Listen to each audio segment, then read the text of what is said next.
6 মাস শেষ হওয়ার পর বাবুর মুখের প্রথম সলিড খাবার হিসেবে খেজুরের পিউরিটা দিতে পারেন। তো আমি যেভাবে খেজুরের পিউরিটা তৈরি করি সেটাই আপনাদের সাথে শেয়ার করলাম। প্রথমে হালকা কুসুম গরম পানি আমি একটা পাত্রেতে নিয়েছি সামান্য পরিমাণ, দেখতেই পেরেছেন। 3 পিস খেজুর নিয়েছি। খেজুরের ভিতর থেকে বিচিটা ফেলে কিছুক্ষণ যাবত কুসুম গরম পানিতে খেজুরটা আমি ভিজিয়ে রেখেছিলাম। কুসুম গরম পানিতে খেজুরটা ভিজিয়ে রাখার কারণে বেশ অনেকটাই নরম হয়ে গিয়েছে।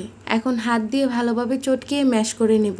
6 মাস শেষ হওয়ার পর খেজুর সহ আর কি কি খাবার আপনারা দিতে পারবেন সেটা আপনাদের সাথে ছোট্ট করে শেয়ার করি। ফলের ভিতরে দিতে পারবেন কলা, আপেল, নাশপাতি, পাকা পেঁপে, অ্যাভোকাডো, সবেদা, স্ট্রবেরি।